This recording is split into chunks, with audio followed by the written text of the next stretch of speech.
Señores, gracias por estar con nosotros como cada jueves, ahora el punto de las 8 de la noche, en nuestro programa Políticamente Incorrecto, donde de frente, ahora sí, sin tapujos, como dice don David, por allá copiándole a don David, mi buen amigo David Pizar, vamos a decir las cosas, Juan, mi querido Fernando Pacheco, como son, como debemos decir los ciudadanos, como debo decir cada uno de nosotros, porque realmente, híjoles, cada vez vemos que la situación cada vez se complica más, cada vez hay más oscurantismo en esta, ¿cómo se llama? Política yucateca, Juan. Sí, efectivamente, cada vez nos damos cuenta de que las instituciones son más débiles. Afortunadamente son las cosas positivas que le agradecemos a la pandemia del COVID-19, porque a la ciudadanía sí que nos ha venido como anillo al dedo, sí, porque estamos viendo toda esta serie de debilidades, toda esta serie de irregularidades en las conductas de los funcionarios públicos, municipales, estatales y también de las autoridades federales, que no escapan a estas situaciones de debilidad institucional que tenemos en el país. Y que pues es una obligación nuestra como ciudadanos en primera instancia de preocuparnos por las cosas públicas, porque esto es lo esencial de nuestra vida en sociedad, de nuestra vida democrática. Y si queremos seguir avanzando en este proceso de institucionalización para buscar mayor amplitud democrática y bienestar para toda la sociedad, debemos hablar claro, debemos hablar políticamente incorrecta para decir las cosas que se suceden en cada momento. De hecho, incluso hoy nos decía don Fernando Pacheco, gracias Fer, que el tema interesante, hay temas interesantes como son el primer punto, que es realmente la Fiscalía Anticorrupción y todos los órganos que hay para combatir la corrupción en Yucatán funcionan o simplemente son, como todas las demás que hemos visto, puestos de colocación de empleos para los amigos de los funcionarios, para que si no tienen trabajo no se preocupen, tú ven para acá. ¿Qué está pasando en eso, mi querido Fernando? Pues lo que está pasando es que tenemos leyes totalmente, pues, laxas, ¿no? No, las leyes no tienen facultades importantes, solamente son de recomendación, y cuando no tiene dientes una ley, pues poco se puede esperar. Poco se puede esperar porque pues, la cultura de la corrupción nos rebasan las instituciones, están establecidas, está siendo funcional. Cada vez hay un nuevo escándalo y ese nuevo escándalo pues, repercute en la cultura política, causa apatía en el ciudadano. Y lo peor del caso es que tenemos instituciones muy débiles que realmente puedan de fondo prevenir la corrupción y sobre todo atacar males endémicos, lamentablemente, por decirlo así, como es precisamente el pago de favores, como es el tráfico de influencias, como es pues obviamente que se otorguen beneficios a terceras personas, porque eso pues sí es lamentable y sigue pasando. Y esa cultura rebasa a la clase política. Y lo peor del caso es que prácticamente está permeando en la sociedad. Y eso es de alguna manera, y fíjate que no es tanto de mi devoción, lo digo claramente, de alguna manera es como que darle la razón al primer mandatario que está diciendo precisamente esto de que estos organismos autónomos deberían desaparecer. Y eso es lamentable porque realmente cuando un organismo es autónomo, es precisamente para que vigile los intereses ciudadanos y le haga un contrapeso al Estado. Y entonces, si lamentablemente esos organismos autónomos no tienen las facultades, uno, y dos, no tienen el personal correcto para que pueda procesar y precisamente atacar por dos vías, que es el tema de la sanción y por otro de la prevención, pues entonces ahí sí el ciudadano le va a dar la razón a esta persona que dice, no, no debe proceder, no debemos de tener esos organismos porque solamente están sangrando al erario público. Entonces eso es lamentable, porque la productividad pues no se va a medir con base a resultados de sanciones, y hemos estado viendo casos de corrupción pues que de alguna manera pues te dejan entrever, bueno, ¿y qué están haciendo esos organismos? ¿Cómo están atacando? ¿Qué resultados están haciendo? Porque pues entonces, si el caso permanece así, pues la epidemia de la holgazanería en el momento de ir a votar, pues entonces sí va a cundir en una sociedad que realmente ve que la transformación política y la alternancia pues no le está dando un resultado óptimo, ¿no? En cultura política y combate a la corrupción, ¿no? Es que, mira, es que, ¿sabes qué, Fer? Es que todo el mundo habla del combate a la corrupción. Todos los funcionarios, todos los empresarios, pero sin embargo, híjoles, no pasa nada, porque todos son partícipes de toda esa forma del gobierno, por desgracia, de México. O sea, no va a cambiar, Fer. Todos están inmersos y todos están viendo qué van a hacer para acercarse al político en turno, para que les den respectiva chamba o simplemente pagar una campaña, porque ya sabes que vas a seguir recibiendo dádivas. ¿No, Juan?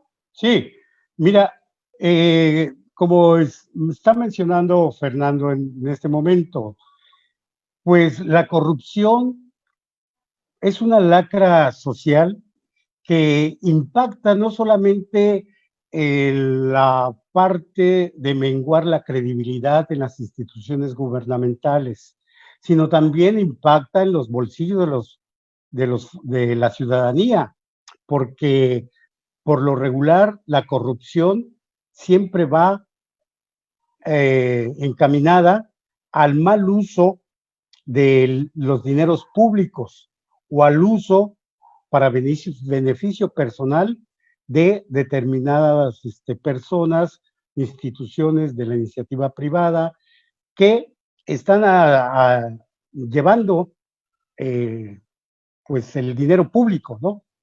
Entonces, esto pues mengua la credibilidad en la ciudadanía y se da ese fenómeno de apatía que dice la persona, pues si todo sigue igual y estos sí son iguales que los otros, ¿sí? Y pues no podemos seguir así. O sea, esto no va a cambiar si en la medida de que la ciudadanía no participe, no se organice, esté más preocupada, esté más vigilante de todas las actividades de los funcionarios públicos. Quiero mencionarte que tenemos a la CODEI, que aunque no ve directamente las cuestiones de corrupción, pero sí ve los derechos políticos, económicos y sociales que tienen de una u otra manera caen en las cuestiones de la corrupción. Tenemos al INAIP, que también ve cuestiones de corrupción, el debido acceso a, ¿cómo se llama?, la información pública, la rendición de cuentas, ¿sí? Tenemos al IEPAC, que es la institución garante de las cuestiones democráticas y de la participación ciudadana. Y vemos que esta institución, pues del IEPAC, sobre un papel fundamental que tiene, que es crear ciudadanía, no lo realiza. Tenemos el Tribunal Electoral del Estado, que es otra organización ahí también autónoma. Tenemos al Tribunal de Justicia Administrativa del Estado de Yucatán, que de una u otra forma también tiene que ver con la cuestión de la anticorrupción. Y teníamos ahora a la Fiscalía Especializada Anticorrupción, que dicho sea de paso, en estos días debe de publicarse la ley secundaria para darle dientes, para especificar sus funciones y atribuciones en beneficio de la ciudadanía y para castigar a los malos servidores públicos y empleados públicos. Pero también tenemos al sistema estatal anticorrupción con sus dos entes, que es el Comité Operativo y el Consejo Ciudadano. Pero Además, ¿sí? Tenemos a la Secretaría de la Contraloría General del Estado, que se supone es preventiva para que los empleados y funcionarios del gobierno del Estado y de los municipios no cometan actos de corrupción y que estén empleando el dinero. Entonces, vemos que son 8 instancias que ven de alguna u otra forma el fenómeno de la corrupción, pero la ciudadanía no ve nada concreto de que estén haciendo o estén tomando medidas al respecto. La corrupción es galopante y sigue. Además, lo peor de todo, Fernando, ¿cuánto nos cuesta a los yucatecos pagar todos esos organismos? Es mucho dinero y de veras, con todo respeto, como decía AMLO, que se vayan al chorizo. Pues, oye, ¿para qué los quiero? Sin ellos o sin ellos, la corrupción está presente. Claro, Fernando. Sí, desde luego que es lamentable que pues se refleje en el erario público, producto de los impuestos que todos estamos pagando. Pero fíjate, regreso al punto inicial. El tema son las facultades que pueden tener. Vamos al ejemplo de la CODEI. ¿Qué facultad tiene sancionatoria la CODEI? Ninguna, porque le recomienda a la autoridad municipal, oye, ¿sabes qué? Estás violando tal y tales artículos, tales y tales tratados, tales establecidos, fundamentas, justificas, motivas y punto. Y la autoridad municipal dice, pues sí, voy a hacer caso, sí, no, pues no pasa nada, total. ¿Me van a sacar? No, no me van a sacar, no, pues sanciona a tu policía, sí, no aguanto 3 días allá. Entonces, no hay una capacidad que refleje realmente la sanción que puede emitir un organismo autónomo. Entonces eso es peligroso porque es un desencanto ciudadano. Otra cosa que es muy importante es en el ámbito electoral y de participación ciudadana. Ojo, es muy importante.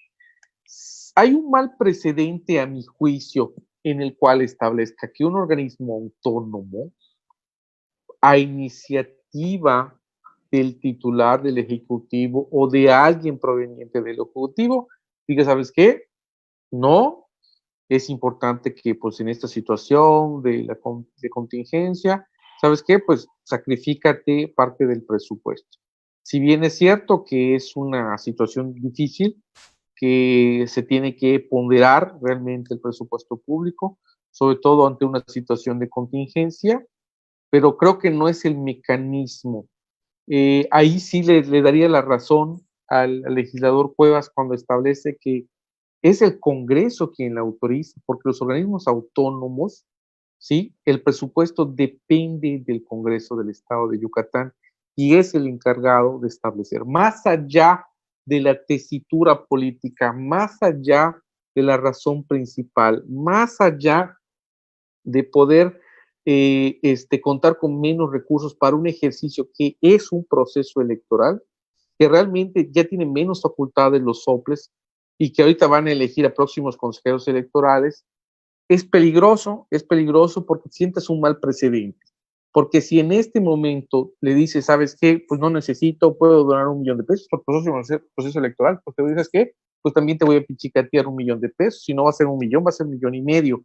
Ojo, son situaciones de pandemia, pueden ser razonables, pero lo que no está debidamente claro o no es, ahora sí que políticamente es incorrecto, un poco contradiciéndonos, es el proceso en el cual sea a través del Ejecutivo, porque eso de alguna manera pues refleja precisamente la cercanía y la afinidad que pueden existir entre las familias, ¿no? Y sabes a qué estamos refiriéndonos, ¿no?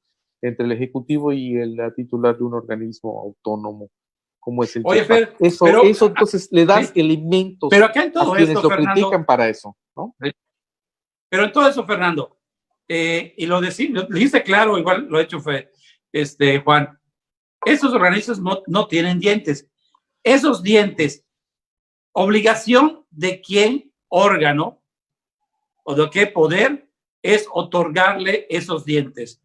No el poder legislativo, no para eso están los diputados, no es obligación de ellos actualizar si estás viendo que te está fallando porque no puede hacer nada, no es obligación de ellos como legisladores hacer los cambios que se requieren y no pensar que es más importante irte a tu sesión virtual desde tu hamaca, como lo propuso la diputada Silvia López, y todo el mundo quiere hacerlo, o de abocarse en los diferentes puntos de interés de las diferentes comisiones, porque hay comisiones en el Congreso que se la pasan echando una chorcha. Realmente, hay unas que sí están trabajando, pero otras no, Fer. Por ejemplo, educación. O sea, dices, ¿qué está pasando? Fíjate que en la sección pasada de la de comisión, creo que de puntos constitucionales, la que debe de empezar a una hora determinada, yo me acuerdo que esperé casi media hora. Y prácticamente... Poco, siempre esperan. Todos esperamos una hora y media más, Fer. Pues yo esperé una media hora y después dije, ¿sabes qué? Ya no aguanto, ya me voy y tengo otras cosas que hacer.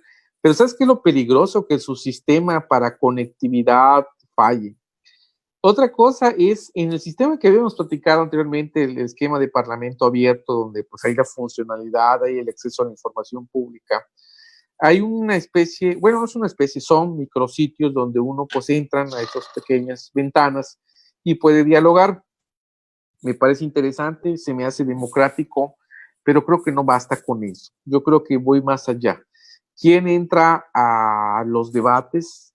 La gente experta, la sociedad organizada y culturalmente socializada sobre los temas. ¿Quién puede opinar realmente sobre una reforma a la ley de educación?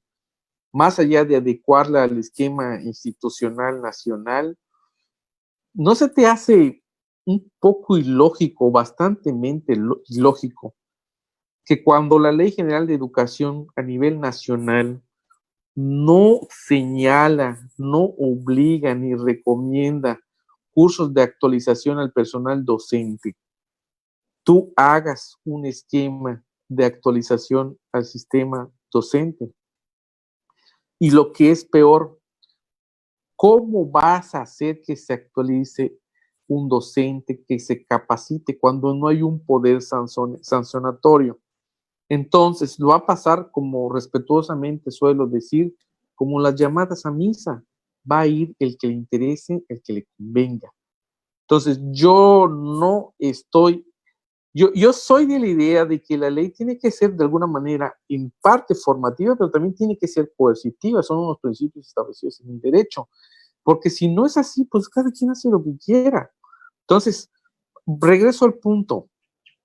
¿Quiénes son los que van a dialogar en esos micrositios?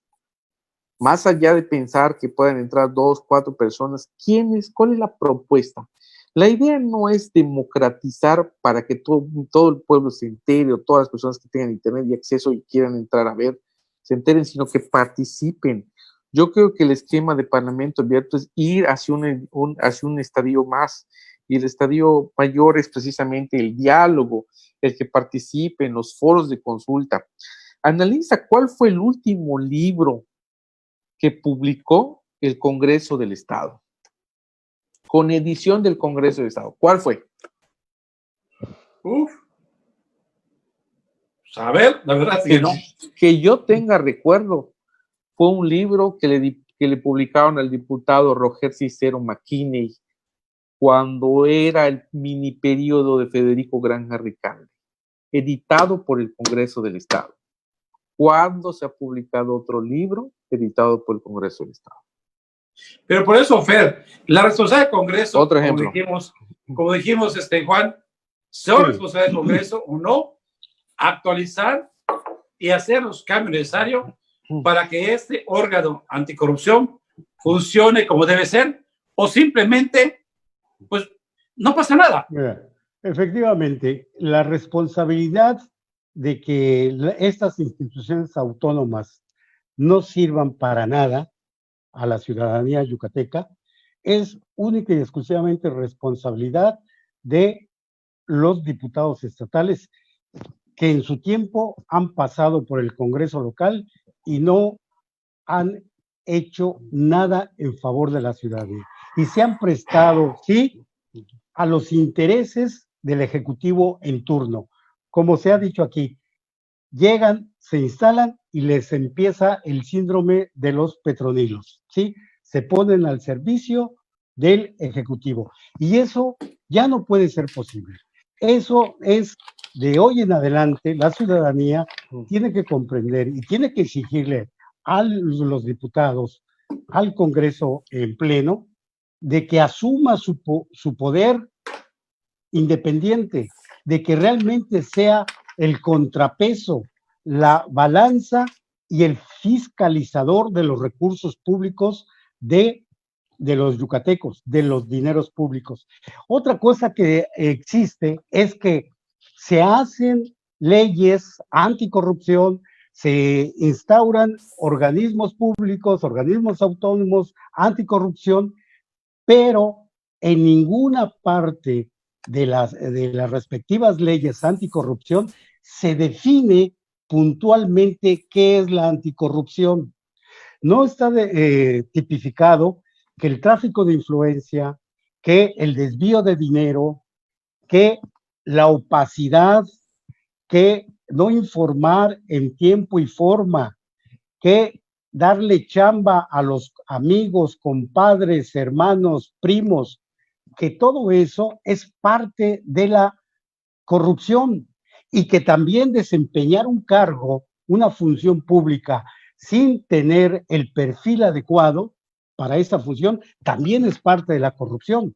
O sea, eso es lo que no han querido hacer los diputados y que la ciudadanía debemos empujar para que realmente exista la tipificación que es corrupción, para que la ciudadanía, cuando vea un acto, inmediatamente lo señale.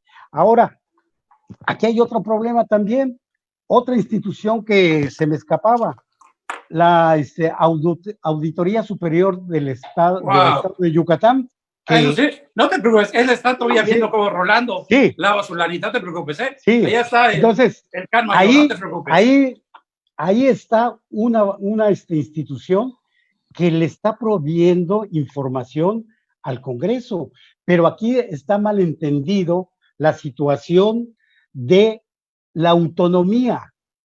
La Auditoría Superior del Estado de Yucatán, que es un órgano autónomo del Congreso local, sí, se siente autónomo en todo y en realidad es autónomo en su trabajo, en sus resoluciones, en su forma de cómo recabar la información y cómo calificarla y presentársela a los diputados. Pero no hay ¿cómo se llama? Esa rendición de cuentas de la auditoría hacia el Congreso y a la ciudadanía. Y de ahí, de paso, menciono que también la autonomía de la Universidad Autónoma de Yucatán. Así es. También hay una opacidad tremenda, ¿sí? Hay una opacidad tremenda y ahora en los últimos meses, sobre todo en los meses previos a la pandemia, traíamos un problema de cuestiones administrativas, financieras y de acoso a muchas jóvenes universitarias. Fíjate, Juan, que eso es lo que estaba diciendo, ¿no? Hay muchos organismos, todos a favor para evitar la corrupción, pero sin embargo, ¿para qué sirve? Y lo que tú dices, la ciudadanía dice, bueno, o sea, es demasiado. ¿Cuántas personas, 2,000, 3,000 personas se les está manteniendo en todos esos organismos? Pero ¿hasta cuándo? ¿Hasta cuándo van realmente, en este caso, los diputados, ya dejar de ser petronilos y empezar a hacer, y sobre todo a valorarse el trabajo legislativo que tienen? Que eso es lo más importante, Fernando. Pues fíjate que el tema está precisamente en eso, en el seguimiento que organismos realmente ciudadanos le demos a las funciones que tienen los legisladores, que realmente exijamos, que activemos nuestro corruptómetro para que realmente pues la gente nos siga, se dé cuenta que la gente que le interese, porque también hay que tener en cuenta que el ciudadano común no es políticamente aristotélico, sino es también un ciudadano con cierto nivel de apatía producto de la cultura política que puede existir, más allá de que sea revisitada o no. Es un esquema de funcionamiento. Ahora bien, el fondo de poder exhibir a los corruptos o posibles actos de corrupción premeditadamente o por omisión de los funcionarios públicos es algo que realmente hay que hacerlo, porque fíjate, ahorita está el tema de debate de la autonomía o no de estos organismos públicos autónomos, valga la redundancia, en el contexto nacional, y eso va a permear en el ámbito local. Pero el problema de fondo es el funcionamiento y los resultados que pueden tener, y eso es lo que sí los convierte insalvables a la mayoría de ellos. Pero yo creo que lo logrado precisamente para frenar la corrupción no va a ser por parte del Ejecutivo, que es ese gran organismo, en palabras de Hobbes, ese Leviatán, el cual va a construir el Estado, lo va a fortalecer, cuando hemos visto por muchas décadas que es todo lo contrario, porque este gran monstruo construido políticamente incorrecto, que se le llama el Estado, es tan corrupto por su naturaleza misma, y en este esquema ha permeado a las instituciones de él y a la ciudadanía en común en este funcionamiento de la lógica de ganar y obtener un recurso adicional cuando es su función establecida. Eso lo hace corrupto. Y aquel que calla porque omite, por pagar el precio de su candidez, por no utilizar otra palabra soez, pues también es corrupto, corruptamente incorrecto. Entonces, el problema de fondo para no buscar la disolución de estos organismos autónomos es uno, o reformamos la ley para que realmente estos organismos tengan funcionalidad y tengan dientes para que tengan un poder ejecutorio, o dos, los desaparecemos, porque yo no le veo una funcionalidad. Si esta idea de desaparecer organismos autónomos, de trastabillar la autonomía de estos organismos, va permeando en la sociedad y va permeando en la lógica del legislativo, entonces cuidado, porque todo lo que hemos logrado en estos 30 años se va a ir totalmente a la basura y al caño de la historia. Y eso es peligroso, porque entonces vamos a ver una mayor opacidad del ciudadano y sobre todo tendremos un presidencialismo con mucho mayor fuerza que más allá de firmar una cartilla moral, va a atraer precisamente porque a lo mejor el titular pueda presumir, y a lo mejor sí lo sea, de que es incorruptible, pero nos damos cuenta que los que integran su mismo equipo de trabajo pueden o no serlo. Entonces ahí está el problema de fondo, ¿no? Que yo estoy viendo en este actor. Señores, híjoles, Mira, está muy especial esta situación, Juan. sí.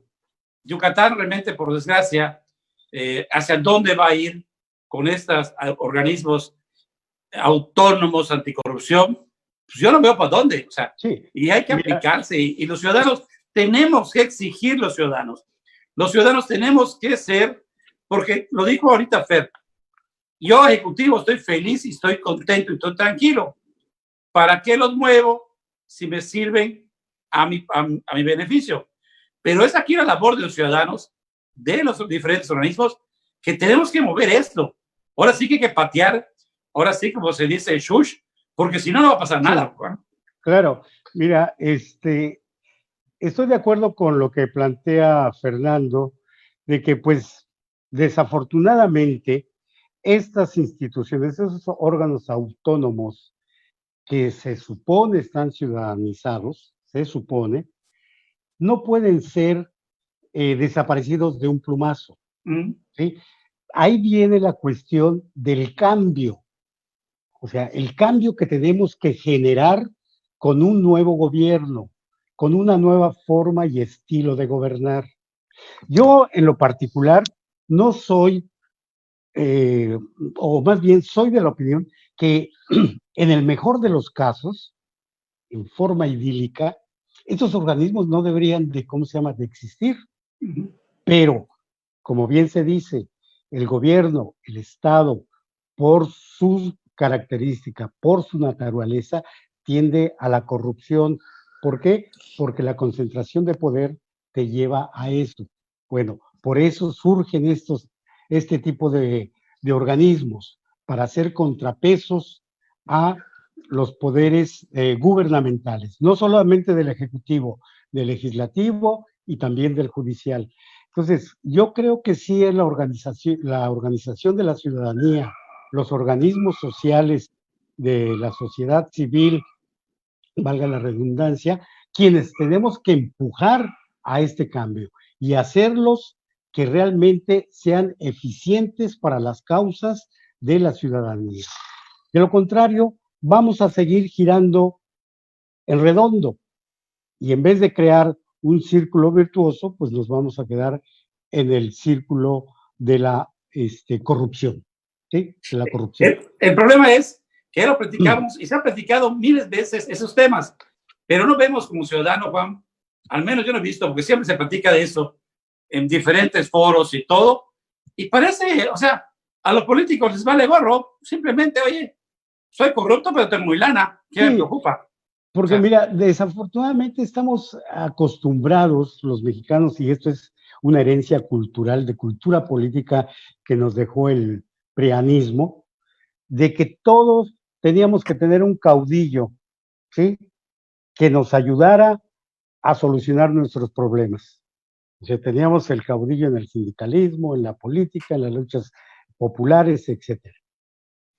Pero ahora quiere que sigan ese caudillo. No, queremos gobernantes, queremos mandatarios, queremos estadistas, ¿sí? Que no solamente estén administrando la pobreza como sucede en el gobierno del estado y el gobierno municipal, ¿sí?, sino que queremos verdaderos estadistas que estén realizando acciones y levantando políticas públicas con miras hacia el futuro, de trascendencia para el beneficio y bienestar de la sociedad, no solamente para salir del paso y hacer obras de relumbrón, ¿sí? Eso es lo que necesitamos. Entonces, de lo contrario, pues vamos a caer otra vez en el caudillismo, pero ahora, en vez del caudillismo, vamos a tener un tirano en el gobierno o en los gobiernos, ¿no? Fernando, políticamente correcto, ojalá realmente que no pase eso. Pues esperemos que no. Me quedo con la idea de tiranía, porque el tirano no se ha ido, ha permanecido. ¿Y sabes qué pasa? Que el tirano ha cambiado de rostro, ha cambiado de distintas facetas. El tirano cambia de nombre, pero el tirano está en el ejercicio de la función pública, del poder político, de los distintos ámbitos. ¿Y sabes cuál es el peor problema que conlleva desde un ciudadano a la tiranía? Primero es la poca información, la subinformación que se establece cuando uno pues concentra la información en los medios, el casarte con un esquema solamente políticamente establecido. Creo que eso es lo peor, porque esa es la adulación al ejercicio. La tiranía siempre va a estar presente en el ejercicio y en el mandato público, producto de la confianza sin reservas que el ciudadano le puede otorgar a ese tirano. Y cuando el tirano tiene el control establecido de sus funciones, cuando controla los diferentes contrapesos establecidos, pues entonces, ¿qué va a pasar? Me parece mal que tengamos un sheriff de la 4T, como también ocurrió en gobiernos del calderonismo, en el gobierno de Fox, y qué no decir en el PRI también, pero esto es producto precisamente de que no se ha hecho un trabajo adecuadamente. El mal persiste, es endémico el tema de la corrupción. No se puede combatir cuando tenemos instituciones débiles porque no tienen los elementos sancionatorios. Si tuvieran los elementos sancionatorios, entonces sí podemos exigirle a aquella persona que no omita con base a las funciones que le establecen por ley. Pero cuando no es así, es que lamentablemente creo que se han hecho institutos, y no me atrevo a decir al vapor, pero se han creado esos organismos maquillados al esquema de los procesos democráticos que se han dado en el país. Y esos avatares que se han dado son producto precisamente de hacer cortinas de humo, como que si estuviera combatiéndote. Pero lo peor del caso es que en vez de que funcionen como esos organismos de contrapeso, alertan al corrupto para decirle, mira, sé corruptamente mejor, ¿no? Perdón por la expresión, prepárate. Sé experto. Claro, entonces eso sí desahoga el ejercicio público y nos deja pues, totalmente indefensos, desnuda nuestro sistema político mexicano tal cual, porque no se está haciendo mucho, persiste el tema de la corrupción y entonces prácticamente el que no es corrupto pues es producto de la ingenuidad y la candidez con la que ha navegado en el sistema político mexicano. Entonces, acuérdate esas frases establecidas por el profesor Juan González, ¿no?